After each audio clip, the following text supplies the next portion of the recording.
Hello and नमस्ते everyone. Welcome to the another video. And इस वीडियो में मैं बात करने वाला हूँ 1.5 डे की जो स्ट्रेटेजी होती है ना एग्ज़ाम डे के पहले वाली, उसके बारे में। और मैं ये बोलूँगा कि वो स्ट्रेटेजी आप खुद की बनाओ, किसी और की फॉलो करने के लिए मत जाओ और किसी और की स्ट्रेटेजी को कॉपी मत करो। ठीक है, दूसरों की स्ट्रेटेजी देख के आप वो इनपुट्स ले सकते हो जो आपको सूट करते हैं, जो आपकी सिचुएशन से मैच करते हैं। बट वो आप हो जिसको पता है कि आपकी वीकनेस क्या है, आपकी स्ट्रेंथ क्या है, आपका स्ट्रॉन्ग एरिया क्या है, आपका वीक एरिया कौन सा है। सो ये आपकी स्ट्रेंथ और वीकनेस और आपके टाइम से पता चलेगा ना कि आपको कितना टाइम लगने वाला है एक चैप्टर को करने के लिए। तो 1.5 डेज में वो आपकी स्ट्रेटेजी है, तो वो आपको ही बनानी पड़ेगी, किसी और की स्ट्रेटेजी आप फॉलो नहीं कर सकते हैं।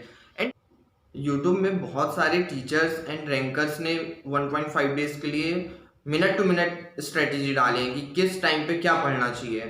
बट वो आपके लिए वर्क करे जरूरी नहीं है, क्योंकि हो सकता है कि किसी चैप्टर को करने के लिए आपको आधा घंटा लगता है, क्योंकि वो आपका स्ट्रॉन्ग एरिया है और वो टीचर या रैंकर ने आपके लिए वो 45 मिनट दे के रखे हैं। या फिर हो सकता है आपको कुछ चैप्टर्स करने में ज़्यादा टाइम लगता है जो उन्हें एलोकेट करके रखे हैं। आपका पढ़ने का टाइम अलग हो सकता है, बहुत कुछ डिफरेंट हो सकता है। तो आप बनाओ, आपकी स्ट्रेटेजी कैसे बनाना है वो मैं बताता हूँ।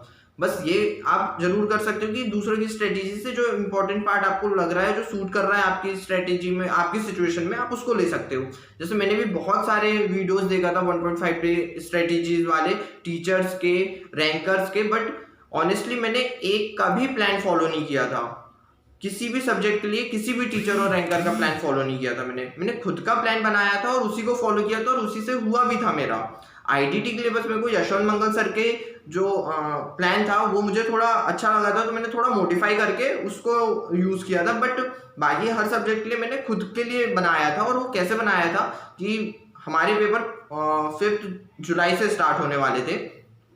एंड उसके पहले मैंने जून में ये किया था कि 1 जून से 20 जून तक, 20 जून तक मैंने हर सब्जेक्ट को 3 डेज दे के रखा था। इलेक्टिव को 2 डेज रखा था। एंड एफआर से स्टार्ट किया था, और जिस सीक्वेंस में अपने पेपर होते हैं उसी सीक्वेंस में। एंड उसमें मैंने ये किया था कि एफआर को, जैसे एफआर से स्टार्ट किया था। आई नो एफआर के लिए अपने को तो 5-6 दिन जितना अपन टाइम ले सकते हैं ज़्यादा टाइम मिलता है। बट मैंने एक रिविजन के लिए कि चलो 1.5 से 2 दिन में 1.5 डेज में या फिर 2 डेज में कितना होता है उतना उतना प्रिपेयर किया था उतने टाइम में। और उसके बाद एक मॉक टेस्ट पेपर सॉल्व किया था।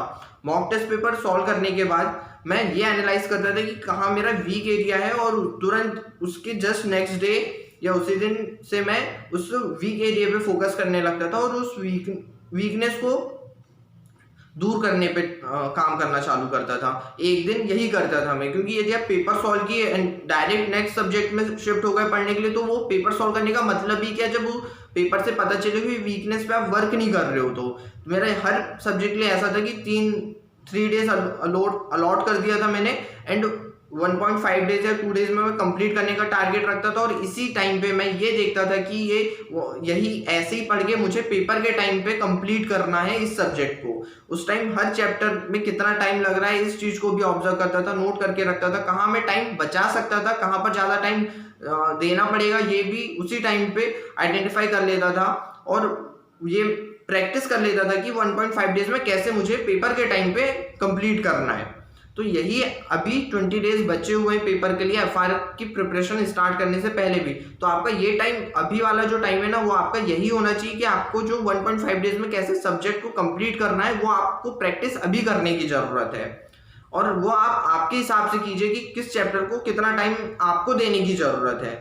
एक ठीक है, यदि आपको लगता है कि मुझे अपनी सब्जेक्ट वाइज स्ट्रेटेजी शेयर करना चाहिए तो आप कमेंट कर दो, मैं वो भी कर दूंगा। बट उसको एज इट इज फॉलो करने का ट्राई मत करना, ठीक है, मेरा ये कहना है। और आप खुद अभी वो ट्राई करके देखो कि आप कैसे कंप्लीट कर पा रहे हो, किस चैप्टर में आपको कितना टाइम लग रहा है, कहाँ आप टाइम बचा सकते थे, कहाँ ज्यादा टाइम देने की जरूरत पड़ेगी। एक मॉक टेस्ट पेपर अभी लिख के देखो, एक दिन मॉक टेस्ट पेपर होने के बाद एक दिन फिर से उसी सब्जेक्ट को फिर से पलटाने के लिए रखो, जहां पर आप वीक एरिया देख लो। जैसे कि लॉ का पेपर लिखा और मेरे को ये समझा कि जहां पर नंबर्स और लिमिट वाली चीज आई है वो मेरा थोड़ा प्रॉब्लम है, उस एरिया में मेरे को प्रॉब्लम है, तो सारी लिमिट्स को मैं एक बार फिर से देख लूंगा, सारे लिमिट और अमाउंट वाले फिगर्स जहाँ पर है उनको मैं फिर से रिवाइज कर लूंगा।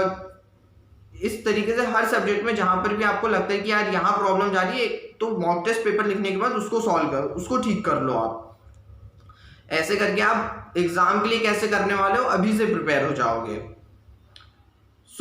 ये था मेरा 1.5 डेज को कैसे प्रिपेयर करना चाहिए, एंड कुछ जनरल टिप्स जो वैसे तो आपको सब पता ही रहता है, बट मैं याद दिला दे रहा हूँ फिर से कि जैसे एग्जाम हो, ज़्यादा टाइम एग्जाम सेंटर पे वेस्ट करने का कोई मतलब नहीं है। जितने जल्दी हो सके अपने घर जाइए या फिर रूम पहुँचिए। मैं नागपुर से प्रिपेयर किया था, मेरा होम टाउन तो और कहीं था, तो मैं रूम से रहता था, तो मेरा सेंटर मेरे रूम से 4 या 5 किलोमीटर था। 5 बजे एग्ज़ाम पेपर खत्म होता था और मैं 5:15 तक रूम पहुंच जाता था। मैं क्वेश्चन पेपर भी लेके नहीं आता था, या तो कहीं डस्टबिन में डाल देता था या किसी को दे देता था, ना किसी फ्रेंड से बात करता था। जैसे ही पेपर हुआ सबसे पहले घर में कॉल किया एंड तुरंत अपने रूम के लिए निकल जाता था, और फिर 20-25 मिनट का नैप लेता था। उसके बाद थोड़ा फ्रेश होता था एंड 6:05 या 10 मिनट से मैं फिर से नेक्स्ट पेपर के लिए पढ़ाई चालू कर देता था। तो आपको ज़्यादा टाइम वेस्ट, ये मेरा था, हो सकता है कि कुछ ऐसे भी रहते हैं कि थोड़ा स्ट्रॉन्ग नैप लेंगे, थोड़ा 3-4 घंटे सोएंगे पेपर के बाद, उसके बाद फिर स्टार्ट करेंगे। तो सबका अपना अपना हो सकता है, बट मेरा ये कहना है कि पेपर के बाद ज़्यादा टाइम वेस्ट मत करना, जल्दी से स्टार्ट कर देना। आई नो सीए फाइनल में है तो सबको पता ही होगा, बट ये कोई इंटर वाला देख रहा है तो नॉर्मल बात है, सबको पता रहती है, बस मैं याद दिला रहा हूँ। तो मिलते हैं अब नेक्स्ट वीडियो में, तब तक के लिए bye bye, all the very very best. कोई भी डाउट हो, क्वेरी हो, कुछ भी पूछना हो, इस टाइम पे बहुत एंजाइटी भी होती है, डर भी लगता है, तो आप मैसेज कर सकते हो, मेरा नंबर डिस्क्रिप्शन में है। ठीक है, ओके, बाय बाय।